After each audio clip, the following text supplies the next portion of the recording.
సిద్ధంగా ఉన్నారు. రవి గారు నమస్తే సార్. నమస్తే వర్మ. పిఠాపురం జనసేన ఆవిర్భావ దినోత్సవం, అలాగే విజయోత్సవం, ఇలా చాలా పేర్లు, జైకేతం అని. కానీ ఆ సభలో జరిగిన అంశాలు పవన్ కళ్యాణ్ గారు కోరి కొన్ని తలనొప్పులు తెచ్చుకున్నారా, లేకపోతే అనుకోకుండా ఆ ఫ్లోలో ఏదో మాట్లాడేస్తే దాన్ని చిలవలో పలవలో చేసి ప్రచారాలు చేస్తున్నారా? నాగబారావు గారు అవనియండి, లేకపోతే కళ్యాణ్ గారు అవనియండి, మెగా బ్రదర్స్ మాట్లాడిన మాటలు వర్మగారే చెప్పాలి. ఎందుకంటే జనసేనానికన్నా లేదా జన ఉపసేనానులు సైనికుల కన్నా ఇంకా చాలా వీరోచితంగా దాదాపు 4-5 రోజులు అక్కడే ఉండి మొత్తం క్షేత్రస్థాయి కార్యకర్తల దగ్గర నుంచి అగ్రశ్రేణి నాయకుల వరకు అందరితో మాట్లాడి అప్పటికప్పుడు తాజా సమాచారం 99 వీక్షకులకు అందించారు. కాబట్టి మీరు ప్రత్యక్షంగా చూస్తుంటారు. ఒకటైతే అర్థమైంది అందరికీ కూడా, ఎక్కడో అది శృతి కొంచెం తప్పింది. విజయోత్సవం బాగుంది, పెద్ద జయకేతనం, అన్ని చోట్ల గెలిచారు, మొదటిసారి అధికారంతో సహా జరుపుకుంటున్నారు. కాబట్టి ఎవరు కూడా తీవ్రంగా దాడి చేయటం ఎందుకు అనే ఉద్దేశంతో కొంచెం ఉపేక్షించడం తప్ప, అందరినీ కూడా ఒక విధంగా కొంత దిగ్భ్రాంతికి గురి చేసే వ్యాఖ్యలు అయితే అక్కడ వినబడ్డాయి. అవి 2 రకాలు. ఒకటి కూటమిలో అంతర్గతంగా వ్యవహరించే కూటమి అంటే ఆ సభ జరుగుతున్న పిఠాపురం దగ్గర నుంచి అమరావతి పీఠం వరకు అన్నిటినీ కూడా ఒక విధంగా షేక్ చేసేటటువంటి కొన్ని కామెంట్స్ వినపడ్డాయి.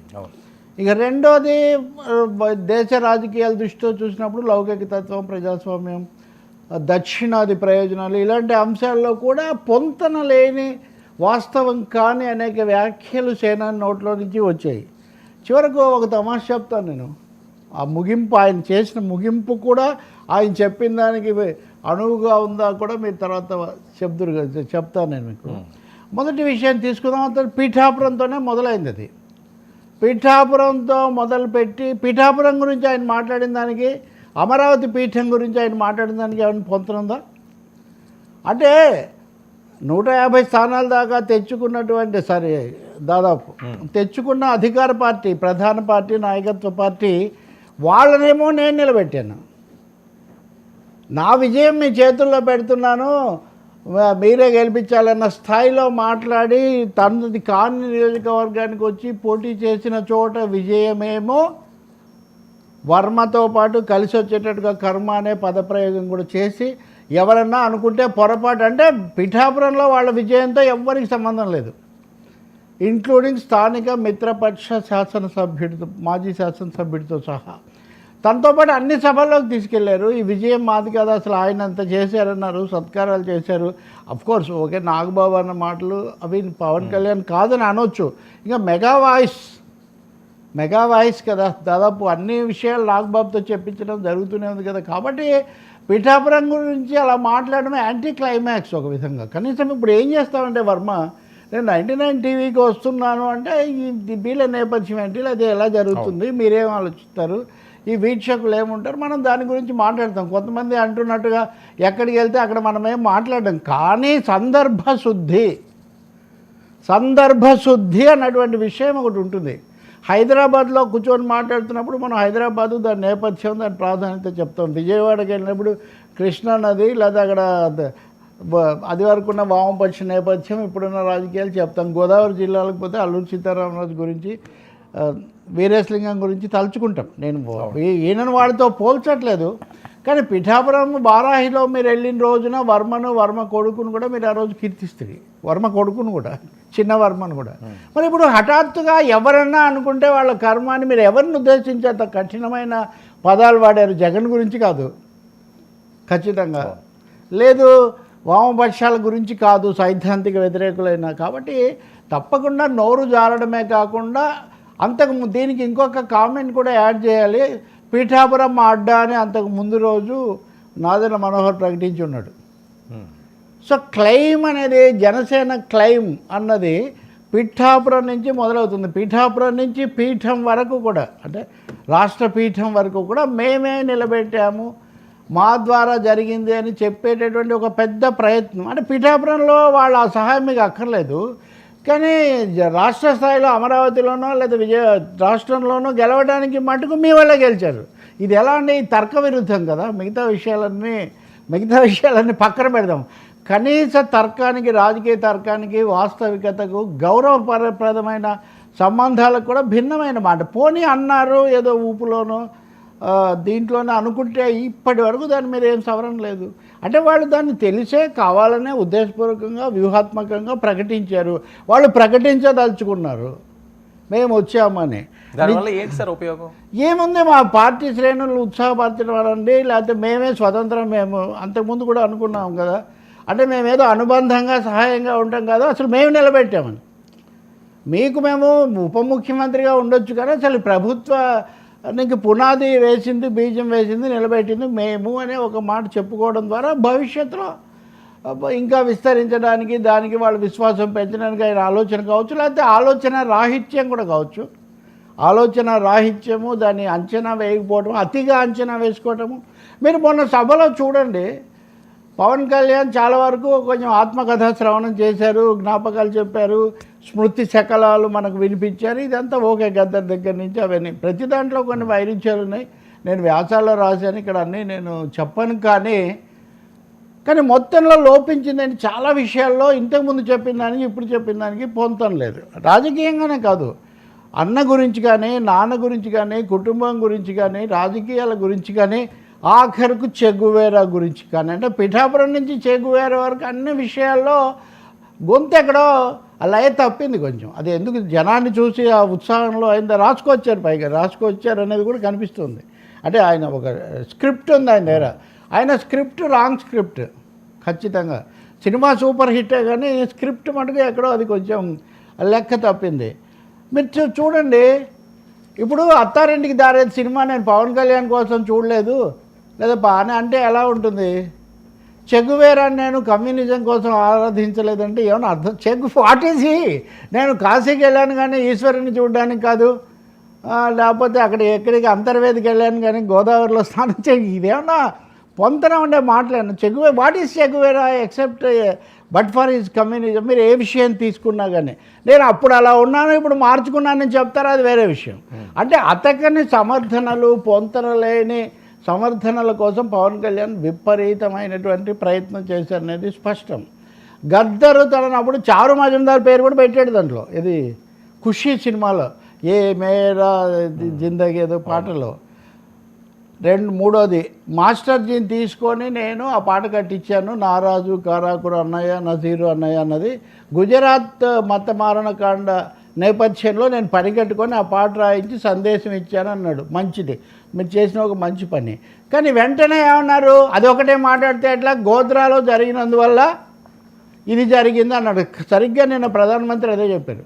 సో ఒక్క ముక్కలో చెప్పాలంటే ఆ సభలో పవన్ కళ్యాణ్ గారు తెలుగు ప్రజలు, ఆంధ్రప్రదేశ్ ప్రజలు, ప్రత్యేకించి గెలిపించిన జనసేనానిగా కాకుండా దక్షిణాది మోడీలాగా, మోడీ ఆఫ్ ది సౌత్, అది emerging Modi of the south లాగా మాట్లాడారు. కాబట్టి అందుకే మీరు చూడండి సార్, అదే కాకినాడలో పాచిపోయిన లడ్డు అన్నాడు, ఏ వెంకయ్యాజీ సునో ఎర బాత్ అని నేను హిందీలో మాట్లాడాడు వాళ్ళకి, అంతే కదా. అంటే హిందీ మీద కానీ దక్షిణాది వాయిస్ కానీ కాకినాడలోనే, పైగా కాకినాడ పిఠాపురం దాదాపు జంట నగరాలు లాంటివే కదా. మరి ఇప్పుడేమో హిందీ అన్నదాన్ని అనేవాళ్ళను వాళ్ళని తిట్టాడు. రెండోది ఉత్తర దక్షిణం అనేది ఉండకూడదు అన్నాడు. అంటే ప్రతి విషయంలో కూడా యూటర్న్ కాదు, డబల్ యూటర్న్ తీసుకున్నారు పవన్ కళ్యాణ్ గారు మన సభలో. పాచిపోయిన లడ్డు అన్న ప్రత్యేక హోదా ఏదో ఒకటి, అసలు ప్రత్యేక ప్యాకేజీ ఆ ప్రస్తావనే లేదు. ఆంధ్రప్రదేశ్కి సంబంధించి ఒక్క మాట మాట్లాడారా? ఈ ఘన విజయం చేకూర్చింది దేనికోసం అంటే మేము రోడ్లు 9,000 కిలోమీటర్లు వేసాము అని ఒకటో రెండో చెప్పారు. అది తప్ప రాష్ట్రానికి సంబంధించి ఇది చేసాము, ఇది చేస్తున్నాము, ఇది చేయబోతున్నాము, ఇది మేము కేంద్రాన్ని అడుగుతున్నాము, దయతో కేంద్రం ఏం లేదండి, ఏం లేదు. ఒకటే ఒక పెద్ద బ్రహ్మాండమైన విజయం అయిపోయింది. ఇది తొలి విజయం అని వాళ్ళు గుర్తుపెట్టుకోవాలి. తొలి విజయం, ఫస్ట్ విక్టరీ. మొదటి విజయంలో ఊపు ఎక్కువగా ఉండొచ్చు, ఉత్సాహం ఎక్కువగా ఉండొచ్చు, కానీ దాంతోనే మైమర్చిపోయి, నేను ఇంకో మాట కూడా మీకు చాలా ముఖ్యంగా చెప్తున్నా, 100% స్ట్రైక్ రేట్ అనేది ఒక ఫ్యాసినేషన్ లాగా చాలామంది చెప్తున్నారు. సరే 100% స్ట్రైక్ రేట్ అనేది అంత అసాధారణమైన విషయం ఏం కాదు సార్. మీరు ఒక్కసారి వెళ్ళి మీడియాకి వెళ్ళి చూస్తే లోక్సభ ఎన్నికల్లోనే బీజేపీ వాళ్ళు గుజరాత్లో కానీ ఇంకా చాలా రాష్ట్రాల్లో మొత్తం స్థానాలు తెచ్చుకున్నారు. తమిళనాడులో ఇప్పుడు ఏ తమిళనాడు చెప్తున్నారో స్టాలిన్కు 2000 మొన్న ఎన్నికల్లో కూడా 39 లోక్సభ స్థానాలు డిఎంకే కూటమికే వచ్చాయి. సిక్కింలో అయితే ఒక దశలో అన్ని స్థానాలు అప్పుడు నర్బహదూర్ భండారి అని ఉన్నాడు, ఆయనకే వచ్చేవి. ఆయన ఎన్నేళ్ళు ముఖ్యమంత్రిగా ఉన్నాడు తెలియదు, చివరకు కాంగ్రెస్ వాళ్ళే ఆయన పీకేశారు. ఆఖరికి ఆంధ్రప్రదేశ్లో ఇప్పుడు చంద్రబాబు కూడా చారిత్రక విజయం అది ఇది అన్నారు. 1994లో ఎన్టీఆర్ సాధించిన విజయం ఇంతకంటే తక్కువది కాదు. కాంగ్రెస్ పార్టీకి ప్రతిపక్ష హోదా 26 స్థానాలు వచ్చాయి ఉమ్మడి శాసనసభలో. ఇప్పుడు దాదాపు సగానికి సగం ఇంకంతే కదా అప్పటితో పోలిస్తే. అప్పుడు సిపిఐ వాళ్ళకి కూడా 21 చోట్ల పోటీ చేస్తే 19 వచ్చాయి. సిపిఎం 16 చోట్ల పోటీ చేస్తే 15 వచ్చి ఒక్క స్థానం 300తోనూ 500తోనూ పోయింది. కాబట్టి నేను అంటున్నానంటే వాళ్ళ విజయం తక్కువదని కాదు, కానీ ఇదేదో ఎప్పుడు జరగనట్టుగా మొదటిసారిగా చరిత్రలో జరిగిపోయింది. కాబట్టి ఇంత విజయం సాధించాం కాబట్టి అందరూ మా మీద ఆధారపడి ఉండాలి అన్న పద్ధతిలోకి వెళ్ళిపోయారు. ఇదే కాదు, మీరు కనుక చూస్తే మహారాష్ట్ర గురించి కూడా ఆయన ఇదే క్లెయిమ్ చేశాడు. మీరు తమాషా ఉంది సార్, ఒక సభలో అన్ని భాషలు వినడం ఎక్కడన్నా వింటారా మీరు? కొన్ని దక్షిణాదిలే అనుకుంటే మరాఠా భాష కూడా వినిపించారు. మరాఠాలో కూడా తను వెళ్ళి ప్రచారం చేసిన చాలా చోట్ల గెలిచారంట, చాలా చోట్ల గెలిచారంట. అంటే అక్కడ కూడా నేను దాదాపు 100% స్ట్రైక్ రేట్ తెచ్చాననే అభిప్రాయంలో ఉన్నారు. అంటే దక్షిణాదికే కాదు భారతదేశం మొత్తానికి కూడా ఆయన ఒక సనాతన రాయబారిగా ఆవిర్భవించాను ఇంకా చెప్పాలంటే అని పూర్తిగా నమ్ముతున్నారనమాట. దానికోసం ఆయన సమాధానాల్లో సగం కమ్యూనిస్టులకే నిజం చెప్పాలంటే. కమ్యూనిస్టులు అన్న మాట అనలేదు, కానీ ఎర్ర చొక్కాలు వేసుకొని అనే మాట కూడా అన్నారు. సరే మనం ఎర్ర పంచ పట్టుకొని అమెరికా యూనివర్సిటీలో మాట్లాడామనే విషయం మర్చిపోకూడదు సార్. ఎందుకంటే నేను ఆ రోజు కూడా మాట్లాడాను. ఆ రోజు నేనే మాట్లాడాను ఇంకా చెప్పాలంటే. ఇప్పుడు ఆయనతో కూటమిలో అటు ఇటు ఉన్న వాళ్ళంతా ఆయనకు వ్యతిరేకం. ఆయనను ఇబ్బంది పెట్టే స్టోరీస్ వాళ్ళు తెస్తున్న కాలం అది. సన్న పంచ, ఎర్ర పంచ, రాయలసీమలో సన్న పంచ అంటారు, ఎర్రగా ఉంటుంది. అది పట్టుకొని ఇది శ్రమజీవులకు ఎలా చిహ్నం, సామాన్యుడికి ఎలా, చాలా సినిమాల్లో కూడా ఆయన గబ్బర్ సింగ్లో కానీ ఇంకా చాలా సినిమాల్లో తలకు చుట్టుకునేవాడు. ఎందుకు మనం ఎరుపుని అంతగా చెప్పాం సార్?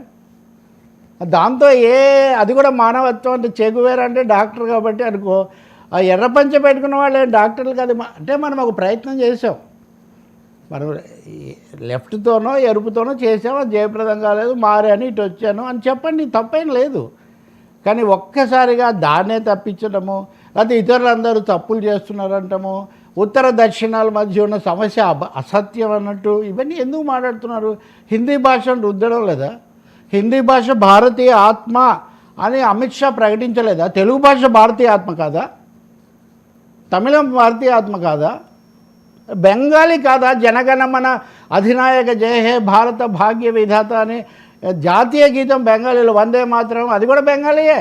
2 జాతీయ గీతాలు బెంగాలీలో పాడుతున్నాం. బెంగాలీ భాష భారతీయ ఆత్మ కాదా? ఏం చెప్తాం వర్మ? అంటే పొంతన లేని అసందర్భమైన అనవసరమైన చాలా మాటలు మాట్లాడారు.